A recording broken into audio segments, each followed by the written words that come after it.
Go. All right. Hip Hop Colonians is your man, DJ Mr. Chris, with another fresh, dope episode of Hip Hop Calypse. Man, I'm telling you, we're doing it again, y'all. We're doing it again.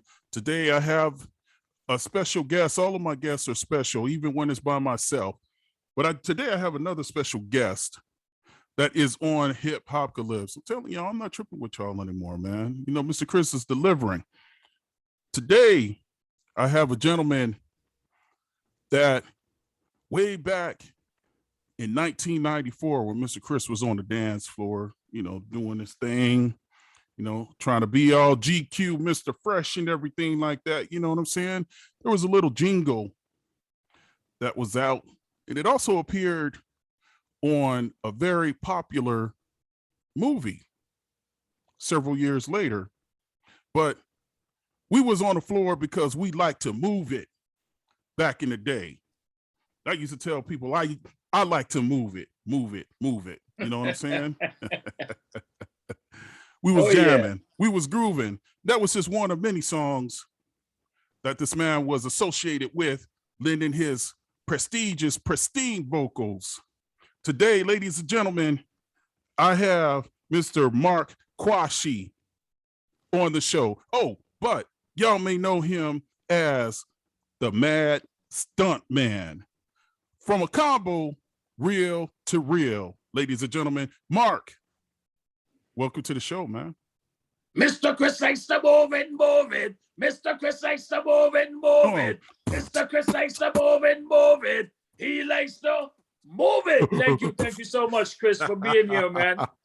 That's what's up. I had to add a little beatbox to it. You know what I mean? Yeah.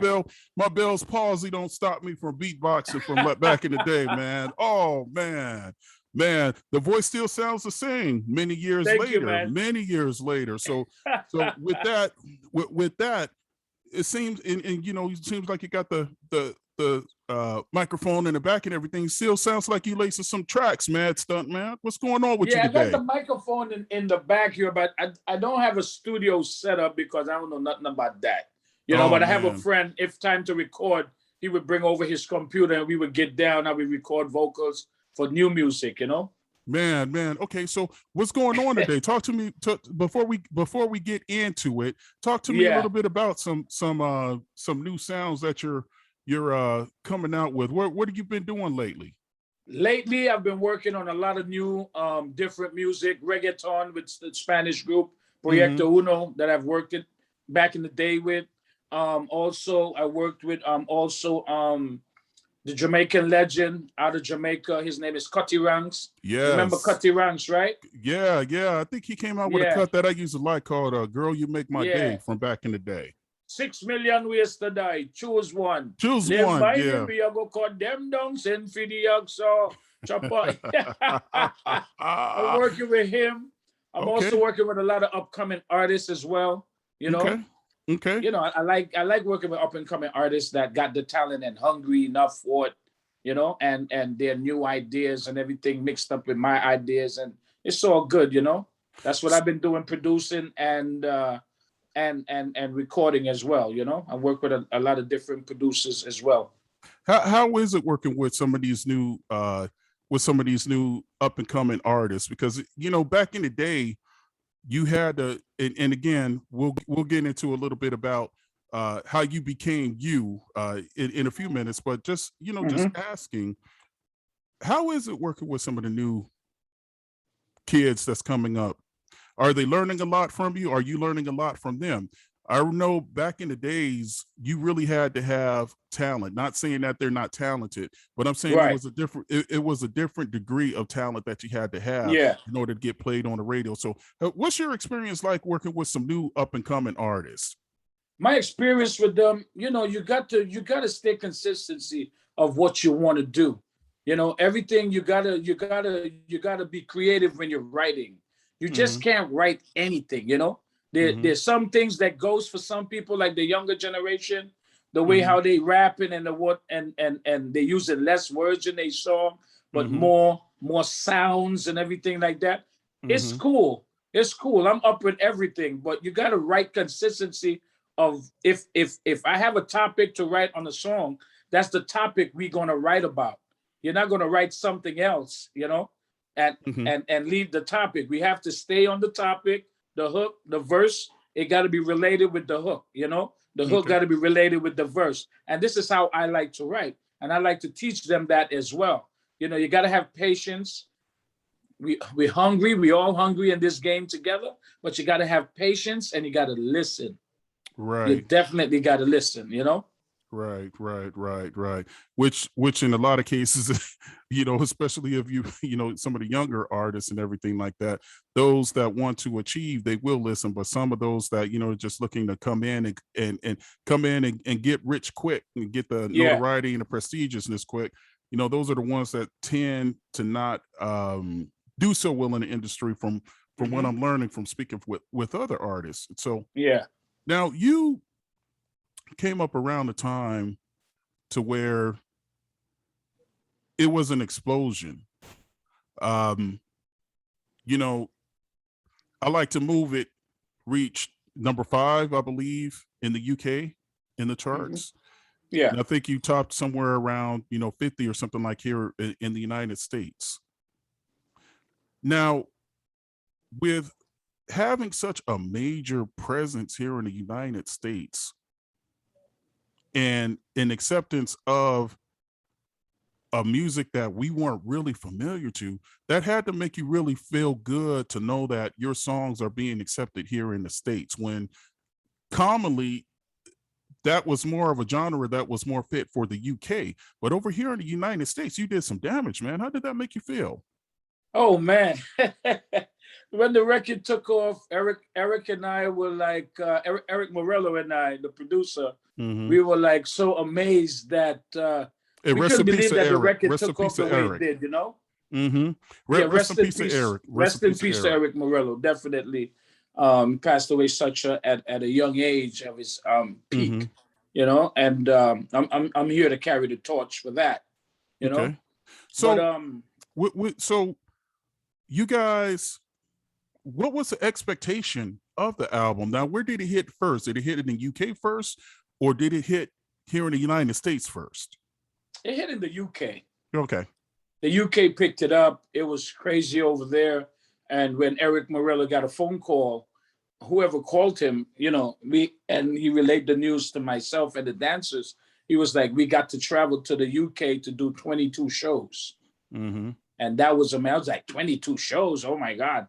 At that time, I didn't own the voice yet. Like, I like to move it, move it. I didn't own that deep voice yet. Mm-hmm. Mm-hmm. So after all, going over there, we had was to like work so fast and everything was just moving at a quick pace. My mind was focused on make sure I'm doing the interview right. I was taught how to do an interview. I was taught how to talk to do an interview.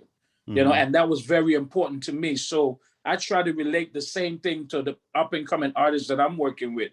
How to conduct an interview. If you were to be interviewed by 10 different outlets, you can deliver the same story, but you got to deliver it different and effectively. So I Right. was I was taught that at an early. I had was to prepare myself, and everywhere that we go and we do a show, I was always professional, always hungry, and want to be seen. So and it's also patience. Also, you got to have that patience. If you don't have that patience, you're going to be all over the place. You're going to mess up. You're not going to know what's going on. You know. I used to think, and maybe correct me if I'm wrong, but I used to think um, Real to Real was a group, but it's only one person. Am I correct? It was only one person.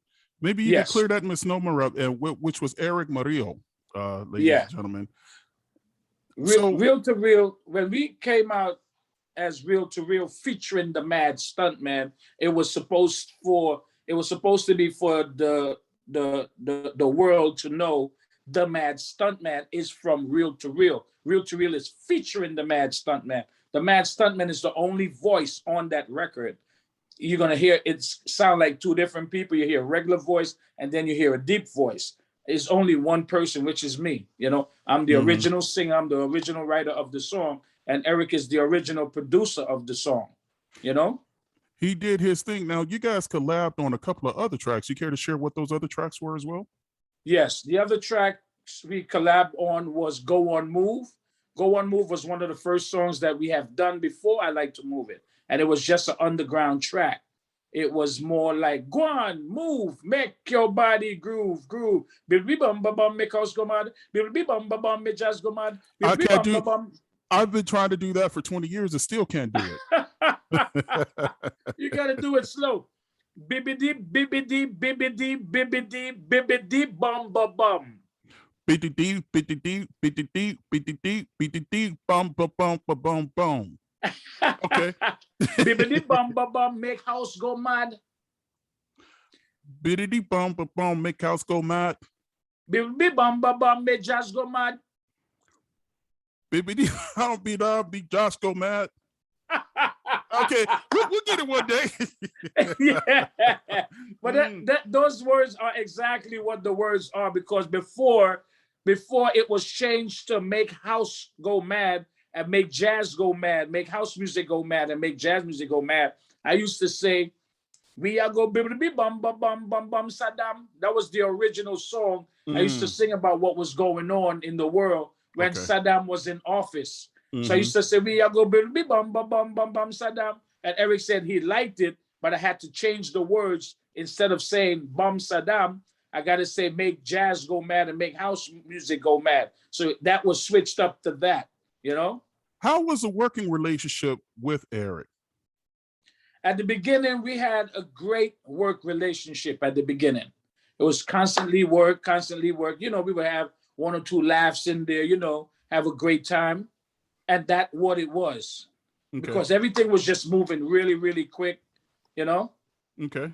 And so now before we go back a little bit, there's a method to the madness. Now your voice becomes synonymous with this new sound that hit the United States. And all of a sudden you're hearing, I like to move it everywhere, even on Madagascar. For your voice, or for this song to be coined in one of the most funniest cartoon movies that's ever existed, that's got to make you feel good. It's got to make you feel good. Are you synonymous with the movie because of the voice, or how did that come? How did that come about? You know, I didn't even know how that came about, but I know DreamWorks made the deal with Strictly Rhythm Records. You know, they had to, you know, talk to the record company about whatever they were talking about for the movie. You know, I only found out like after they finished the movie and everything like that. You know, when Eric told me that that they made you know, the song is going to be in a cartoon movie. You know, and I was. When I saw the movie for the first time, I was surprised. I was like, somebody finally sing my song? I was like, who sang this song? You know? Okay. So when I went to watch the movie, I was waiting for that particular part. And when that particular part came on, I was really paying attention to the verses. You know, everybody know I like to move it. But when it came to the verse, I was listening to it and I was like, oh wow, that was good. I'm impressed, because not a lot of people would ever catch the words that I'm saying. They would only say, I like to move it, and that's it. When it comes to all girls all over the world, original Mad Stuntman on the case and original King Julian on the case, man, I'm like, wow, that's a song that I wrote. You know? What did that do as far as with your image, though, for a song to be associated with the children's cartoon when your song was originally meant for adults on the dance floor? Yes, my song is dedicated to women, beautiful with a natural body. The natural, no makeup on, you look great, you look beautiful with your natural beauty. So when I say, woman, you're cute, you don't need no makeup, original cute body, you will make man mud up. Woman, you're cute, and you don't need no makeup. Original cute body. You want make man mad up, woman, you're cute, and you don't need no makeup. Original cute body. You want, it's a women's anthem, the song. So how they blend it into the movie, I don't know. But the way how they did it, instead of saying sexy, they said sassy, more for the younger generation, you know, to not make it so much of a sexuality song, you know. So they that's why they made it funny. And for Sacha Baron Cohen, he's the voice behind King Julian, and he's pretty much funny. So that alone is just in the movie with along with Chris Rock and everybody else that's so funny. That's what made the whole movie so great, you know. Right. Man, that's awesome. That's awesome. And I think one of the things is what a lot of artists, they get there's a fear of becoming associated with something that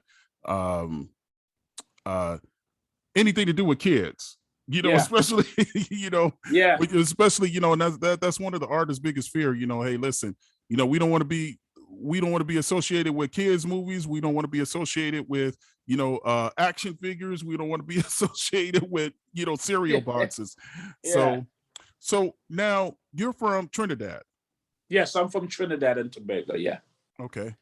And what is the primary, and I believe it's soca music, but what Soca and Calypso. Okay, soca calypso. Now, was that where your style derived from? My sound is from actually from Jamaica, the raga style, the reggae style. Even though I'm from Trinidad, when I grew up in Brooklyn, the streets of Brooklyn, Flatbush, Brooklyn represent, big up Flatbush, Brooklyn. Big up. Yeah. Actually, I didn't gravitate to the soca music because listening to the soca music back then, it was like more of my aunt and my mother used to listen to those type of music that used to play back in the day. And then when you hear reggae music, that's something that gravitated to me. It was different. And I was like, wow, reggae music, man, I didn't quite understand it. But I had a Jamaican friend that used to live on the first floor, and I used to live on the second floor. He used to have a little set called Pisces High Power, and our neighbor next door had a set called Heartbeat, and we used to DJ on his set. Yeah, we used to rap and chant and do our thing over listening to Shabba Ranks, Cutty Ranks, and all of these different artists sing on a record. But it hardly used to be instrumental part where you could have do your little freestyle. So we used to rap over the actual artists when they sing. We used to rap over them, to get our stuff across. And that's how everything started. And I didn't really understand certain words. So I was asking him what certain words mean in his language. And he would tell me, and I was like, you know what? I think I want to do this. I want to make this a living. I want to do it for a living. He wanted to do it as fun. But to me, I wanted to be famous. I wanted to be known. So I stuck to what I said, you know what? I don't want to sound Trinidadian because I'm Trinidadian. I don't want to sound like a Trinidadian trying to sing the reggae style, Right. I said, how was to practice those reggae, the way how they speak, the way how they sing, how was to practice that. So practice became perfect for me. And that's what I've done. So let's fast forward now. The song takes off.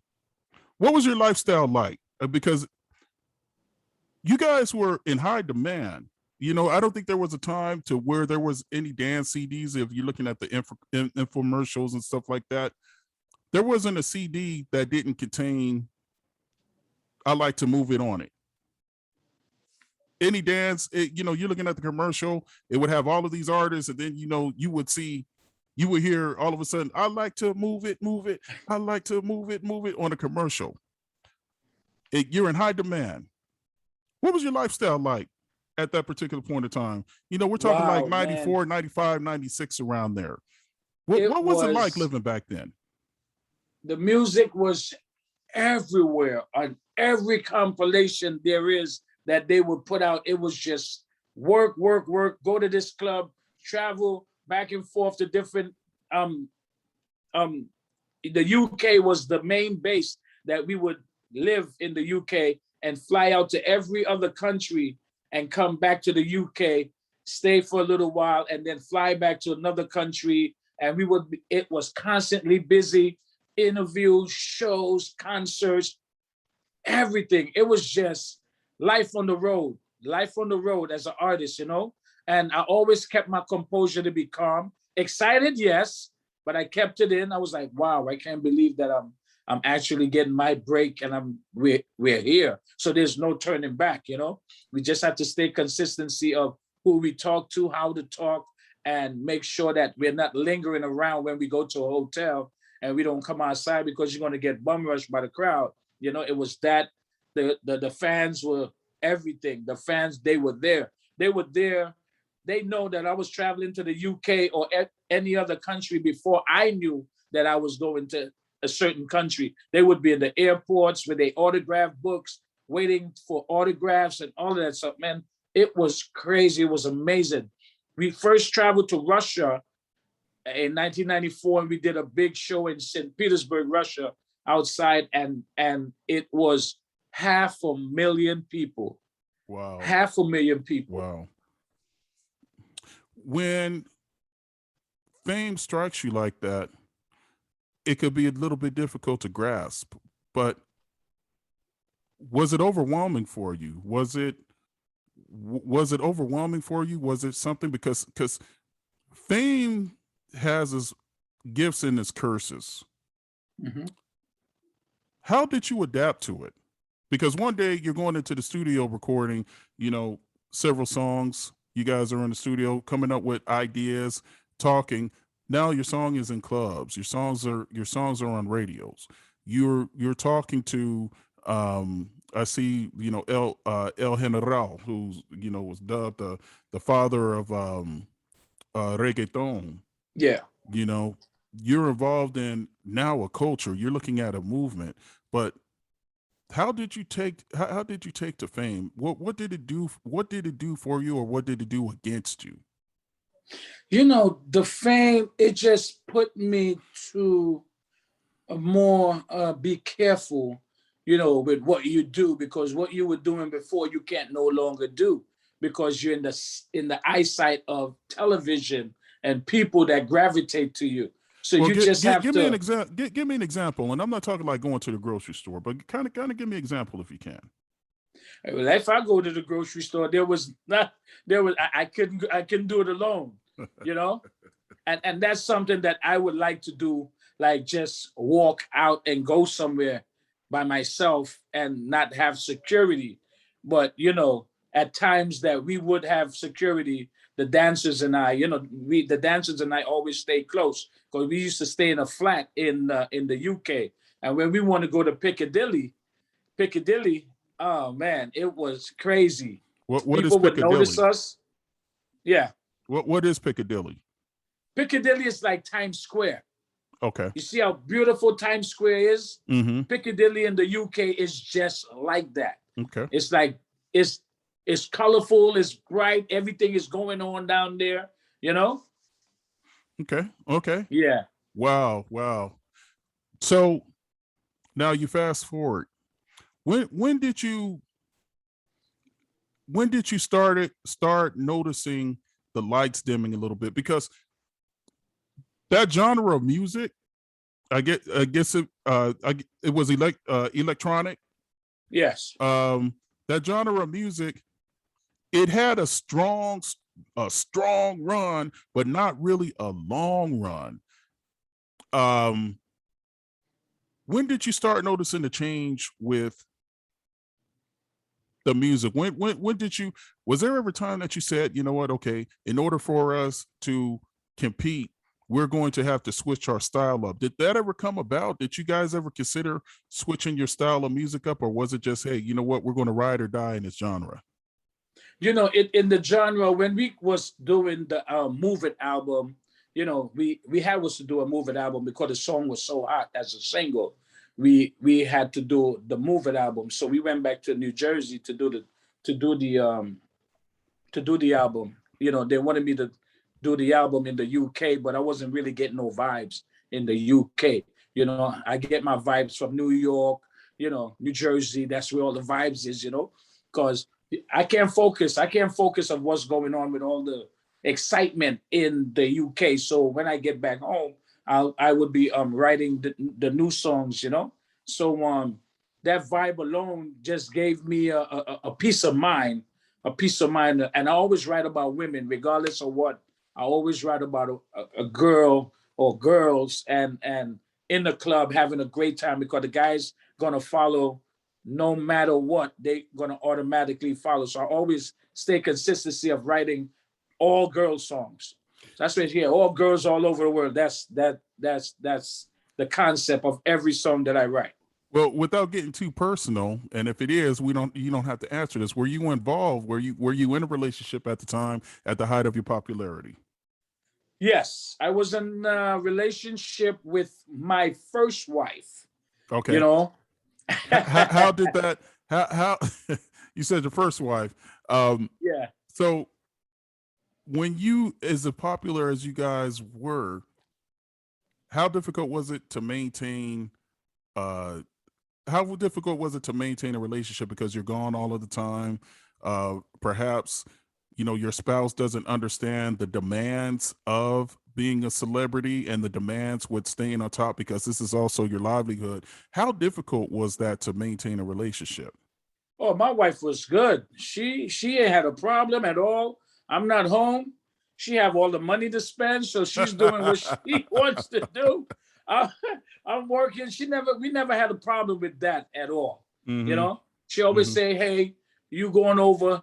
You going to work for a long period of time? Make sure and wrap it up. Don't bring me back nothing. Make sure and wrap it up." And you know, Hmm. and she would tell me these things, you know, and big respect to my ex-wife at the time, you know. So, you know, for her to tell me that, I was like, oh wow, really? But you know, I know when Right. women say certain things is a test. It's Yeah, just a yeah, test, you yeah, know. yeah, yeah, yeah, yeah, But yeah. never a problem at all, because when I come back home, you know, I'm home to have fun. You know, we're gonna have a great time together. But when I'm not home at all, she's doing her thing, man. She's enjoying her life, man. Mm. What do you think about the industry now? What do you think about electronic music? Will there ever be, or do you see in the future somebody remaking your songs? Where do you think the industry stands now? You know, that's a great question, a great idea. I mean, a great question, what you're asking, because there's so many remixes of the song. Hmm. There's so many remixes of the song. So many people follow the song and remixing it and doing their own mix and reaching out to me. I say, you can't reach out to me. I can't give you.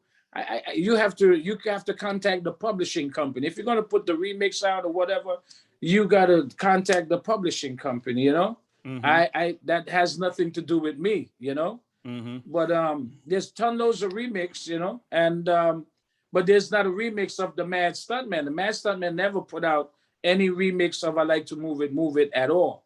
But that's the but. Yeah, yeah. As far as with the, as far as with the ups and downs of the industry, and you're talking about Hmm. publishing and everything like that. Yeah. Uh, do you own the rights to the song? Do you have you seen much publishing royalties off of the song? Off of You any of your songs? you know when we that's a good question too.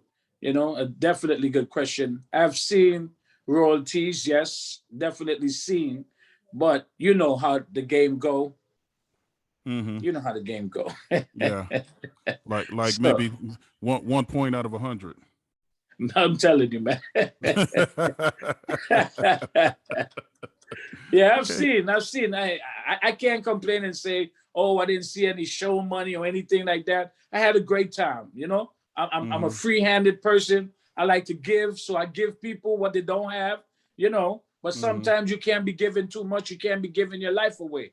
You know, there's people gonna be there for that and not be around you at all. If you have good friends, some of them gonna tell you, hey, save your money for a rainy day. Some gonna say, hey, we could go get this property and you could do this and do that, but it's all up to you how you perceive your mind and what you want to do, you know? What are some artists that was influential to you? How Excuse me? did you what were some artists that were influential to you? Ah, And it's a two-part question.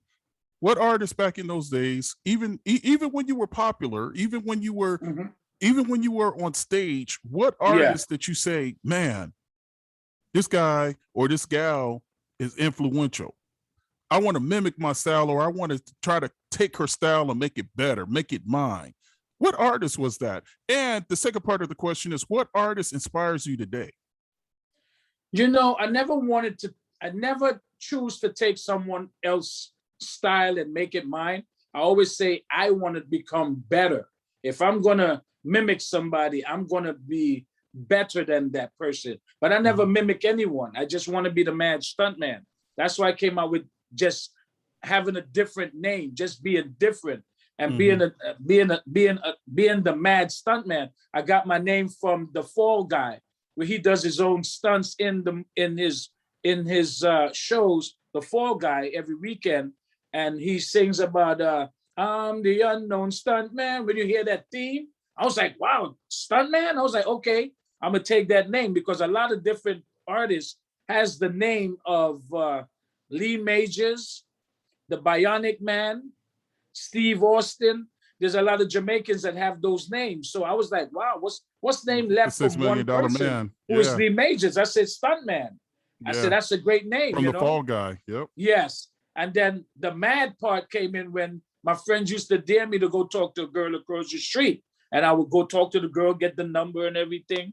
And that's what they say, oh man, you mad, man. I said, no, I'm not mad. I'm the mad The stuntman. Mad Stuntman. That's what's up. That's what's up. That's what's up.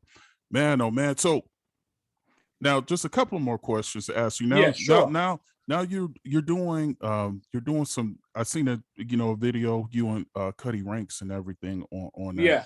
Awesome video, awesome video. So people, if you Thank haven't you. seen it yet, the link to all of the Mad Stuntman's videos and music is going to be on the promo when I do it for this. But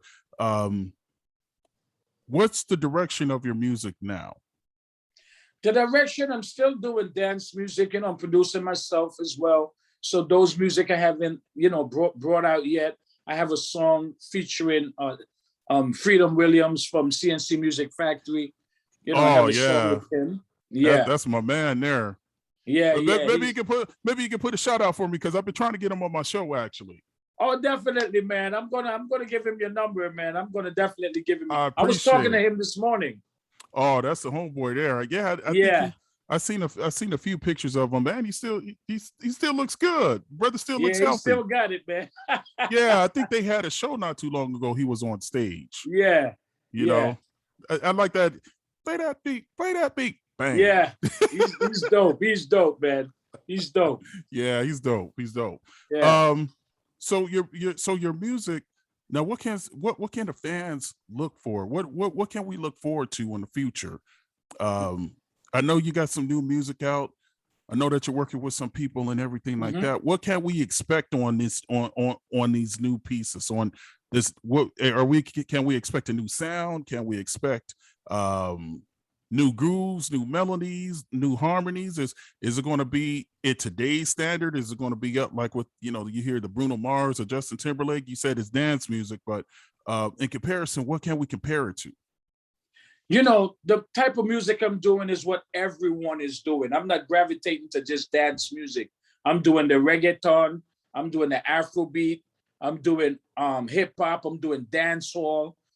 I'm doing all of that because I'm versatile like that. So I could, come with a different, but it's all high energy still. You know. Nice, nice, nice. Yeah, I'm also working with General Levy from the UK. He sung Incredible, and also Kid G from Proyecto Uno, that we have a song called Stuntman Says.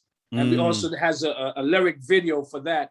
That's really a dope song produced by official DJ DMC, and that's a DMC. different, house feel. And Stuntman Says mean if I tell you a command, you have to do the command. So stuntmen say, close your eyes and jump. You got to close your eyes and jump.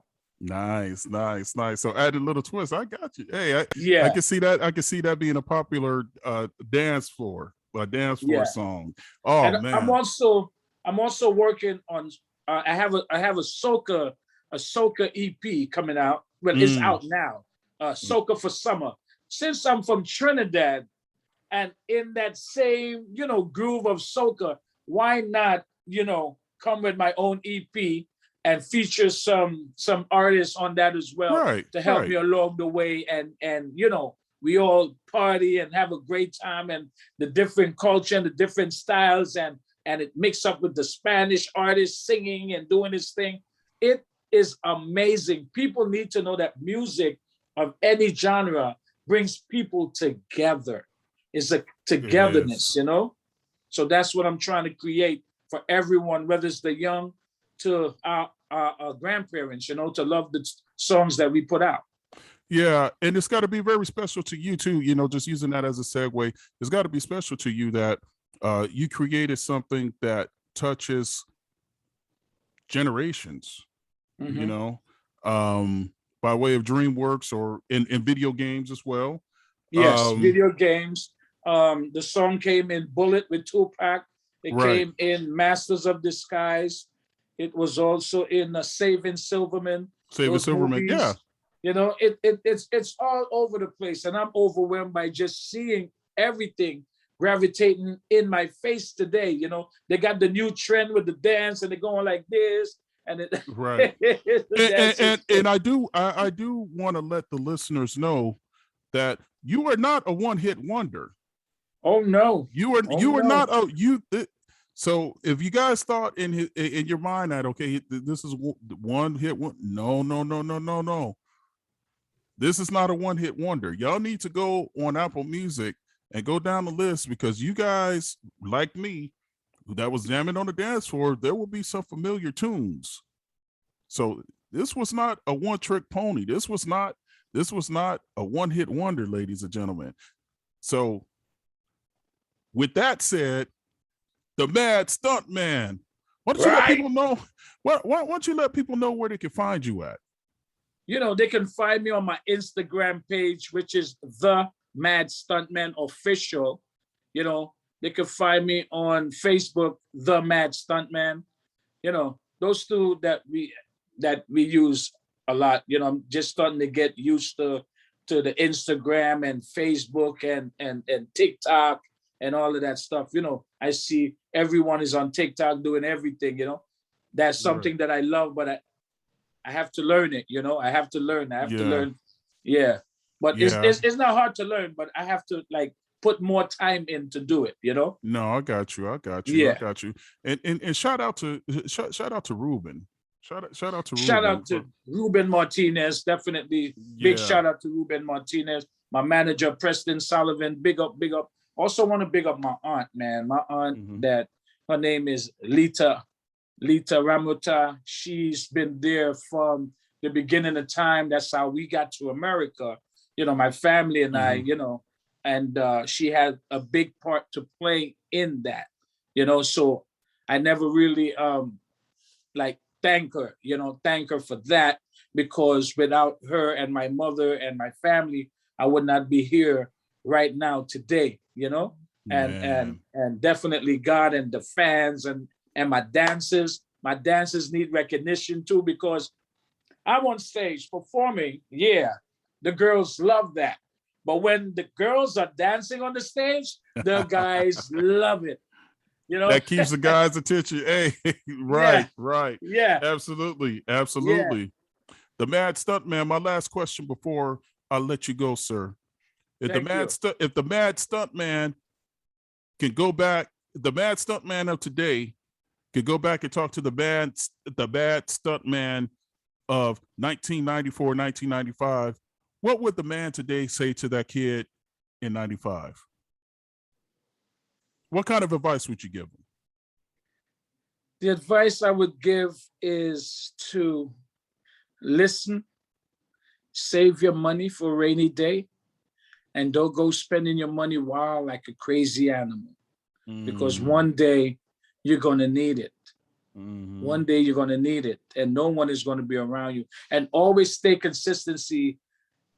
If you have a goal, stick to your goal. If it's not working for you at that time, it will work for you at another time. God give everyone a chance. We might say, you know what? I want to be famous one day, but it's all up to God. He's the one that's Yes. making it happen for you. Big ups to the Lord. Yes. I started at 16. I got my break at 27. Sometimes, sometimes God will say, many times, God will say, yes, no, not now. And I definitely want to thank El General for giving me the opportunity to call Eric Morello, because El General knows a lot of other artists that he could have looked for and introduced Eric. He introduced me to Eric Morello. And thank for Rogelio, who used to be my barber, used to cut my hair. He introduced me to the General, and the General gave me a number to call Eric, and I called Eric for the second time and went and meet Eric in New Jersey. And when I walk into the studio, Eric's studio in his mother's basement, he was jamming some dance music. I didn't know what type of dance music it was, but I always said, Eric, I always wanted to put my raga style to this type of music. And he was like, go into the booth, let me hear what you got. And when I went into the booth, I was just singing, chanting. I was doing my thing. When I came out of the booth, I was all sweating. And he was like, you know what? We want you. We want to sign you. And I got my first $1,000 from Eric and Strictly Rhythm. And I was the richest man there at that time, because I never had $1,000 in my life, you know? And the El General made a track called Muévelo. Yes. Y'all didn't think Mr. Chris didn't know that, did y'all? Got some skills, y'all. Y'all tripping. Yeah. But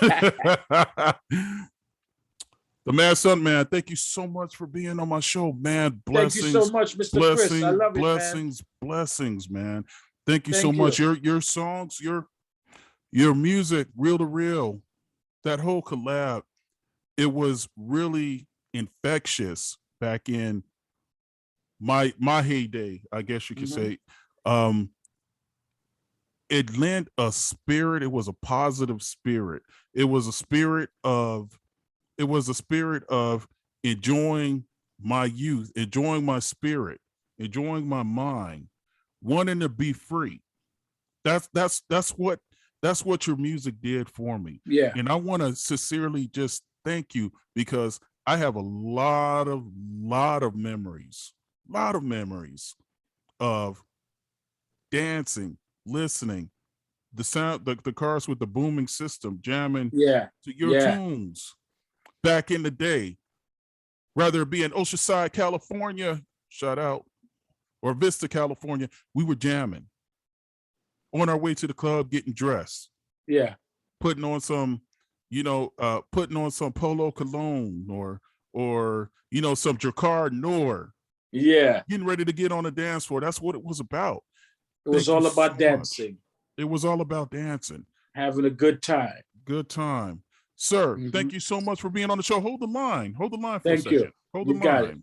You got it. All right. Thank you.